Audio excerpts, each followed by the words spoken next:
Speaker recognizes the gentleman from Lancaster County, Mr. Cutler. Thank you, Mr. Speaker.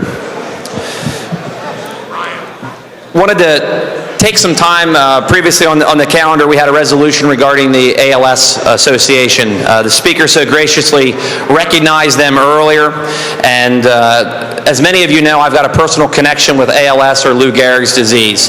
Mr. Speaker, when I was in high school, both of my parents were diagnosed with Lou Gehrig's disease, and to put that into properly into focus, I'd like to share some numbers. Mr. Speaker, the odds of any single individual getting Lou Gehrig's disease is 1.25 million.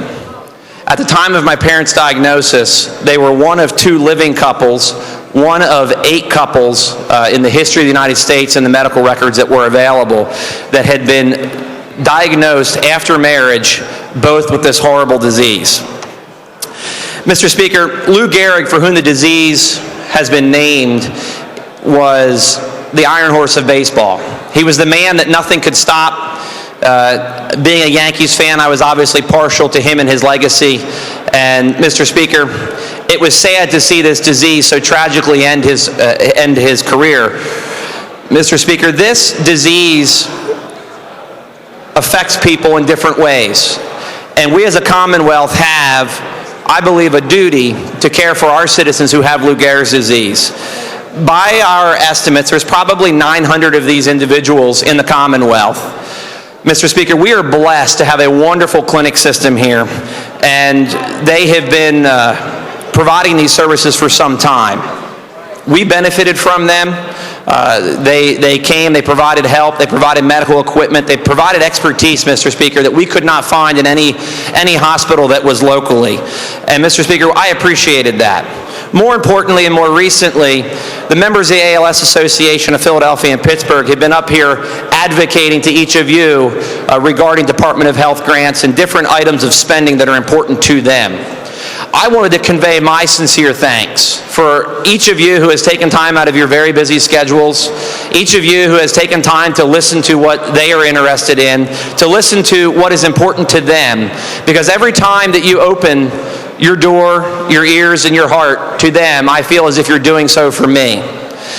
I appreciate that you take it as seriously as I do, and that it means as much to you as it does to me. Mr. Speaker, the reason I think that we as a state should be even more concerned about this is because of the following statistics. While we do not know what directly causes the disease, to mean that we don't know a certain virus or a certain chemical, we do know that it occurs. More importantly, it is markedly increased in our military veterans. So much so that military veterans are at a 50% greater risk of falling prey to Lou Gehrig's disease. Mr. Speaker, there have been 3 different studies, 2 federal and 1 through Harvard, that have demonstrated this connection dating back to World War II. While we haven't found the answer as to why, we as the Commonwealth are oftentimes left with caring for these individuals. The vast majority of these individuals are very costly to care for. The average cost to maintain a residency in a nursing home is about $84,000. Will the gentleman just suspend for a second? Could the House please come to order and hold the conversations to a minimum and allow a little more attention and let the members hear what the gentleman has to say? Thank you, Mr. Speaker. You may continue. The average cost per nursing home residence per year is about $84,000. We were fortunate in that when my mom was diagnosed, we were able to keep her at home and utilize home health care in place of nursing home costs.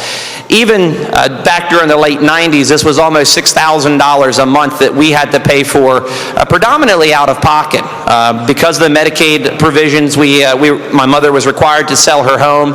We were fortunate, my wife and I were able to buy it, and we went through the appropriate regulatory process to make sure that that entire transaction was legal. But Mr. Speaker, the fact remains that the vast majority of these individuals outlive their assets, and they eventually end up on the state rolls. Mr. Speaker, there is a better way to care for these individuals. That's really what the advocacy has changed to most recently today when they were up earlier, and I think you're going to hear as we go throughout the budget process. There's a better way to care for these individuals holistically. There's a better way to care for them, and more importantly, Mr. Speaker, it can be done more cost effectively, which is something I think that in this environment we are all looking for. It's important to note the military connection for this final reason, Mr. Speaker. While last session we had 2 of our individuals who served overseas, and we were deeply touched by their service, and I personally appreciated it greatly, the fact remains that the Commonwealth has deployed the largest number of National Guardsmen in the war on terror since the beginning. Mr. Speaker, with those kind of statistics out there, thousands of our soldiers that are going to be coming home, we need to make sure that we have the proper system in place to care for them, because, Mr. Speaker, this is statistically significant, and unfortunately, it's going to occur, and that's not a price that any veteran should be asked to pay for their country.